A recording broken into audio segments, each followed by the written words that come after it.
Hi, I am Jeff Gallashaw. If you haven't guessed already, this is another episode of Unfinished Business. This week I have a co-host for all of you.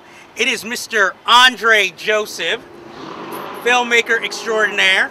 And this week we will be discussing blacks in cinema.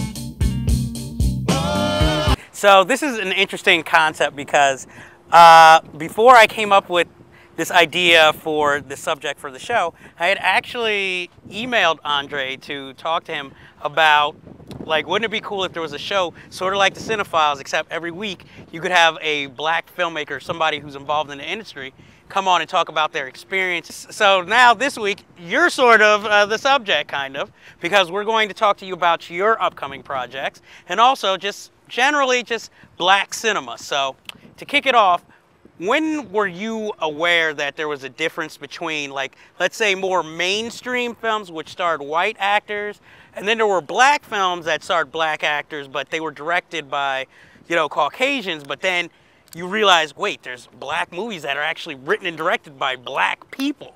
Well, I think when you put aside Spike's political views, as well as his rhetoric in the public about black cinema and any particular figure, be it Clint Eastwood or recently Tyler Perry, he undoubtedly opened a lot of doors for black filmmakers. And not just in the sense of black filmmakers getting work, but if you look at the period before She's Gotta Have It, the only real black filmmaker in Hollywood was Michael Schultz, who had done Grease Lightning, Last Dragon, you know, a lot of Richard Pryor's earlier films.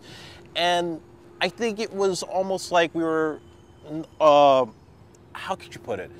We were kind of depicted differently than what African Americans were seeing in the real world. Exactly. Especially in the 80s, where there really wasn't much of a struggle anymore. So, you know, we had like Richard Pryor, we had Eddie Murphy, and they were making us laugh and they were entertaining us. They were kind of like giving us this Bugs Bunny type of persona where, like, we could see black heroes on the big screen who can take on the white man and defeat them at all costs.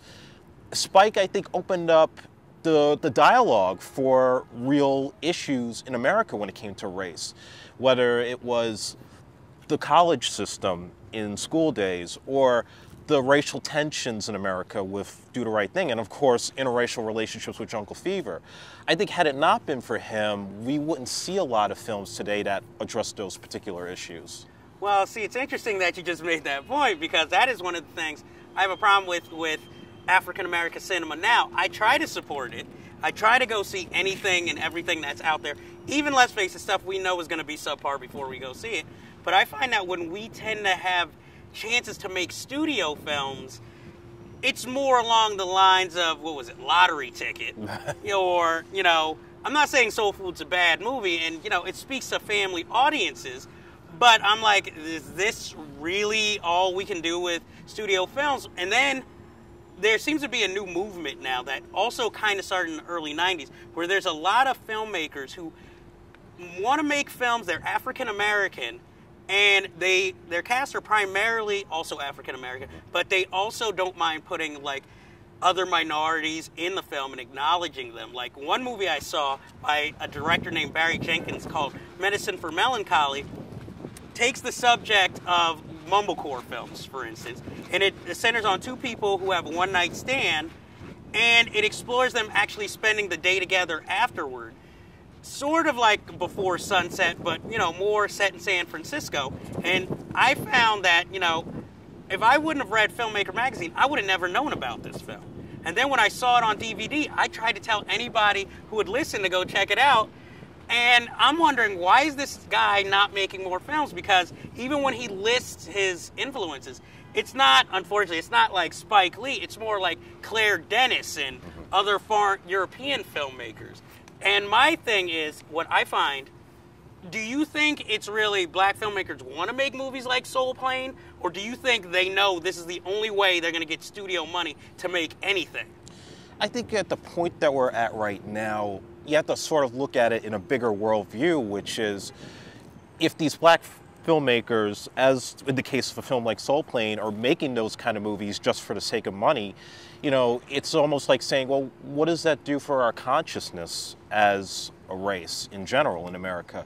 Because you look at these films like Soul Plane or Lottery Ticket, and these films aren't just being released in the United States, they're being released all over the world.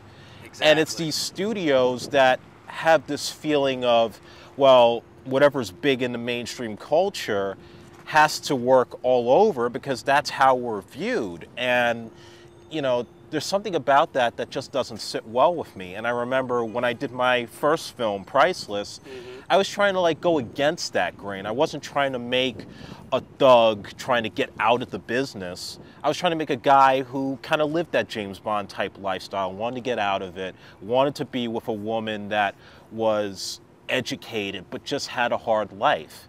And that's the sort of films I don't see nowadays in the theaters. Instead, we have to get the same kind of movies with the same kind of jokes, and, you know, like, I want serious films. I want my Lady Sings the Blues. I want my Claudine. I want real stories. I don't want BS.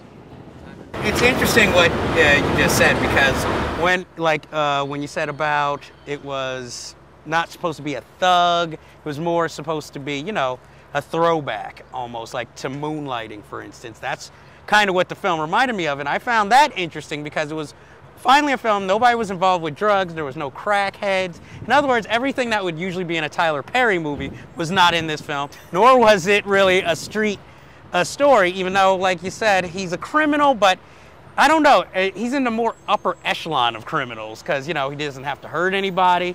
He just basically sneaks in, takes the stuff. You made that film because you were tired of seeing that. But I think one of the main reasons why a lot of these filmmakers, I hate to keep beating the Lottery Ticket, but maybe one of the reasons why they make this film is that they're thinking they're making a film to entertain African-American audience with characters more they know, but they don't think about the worldwide implications. Charles Burnett, director of Killer of Sheep, My Brother's Wedding, The Glass Shield, and he works a lot in television.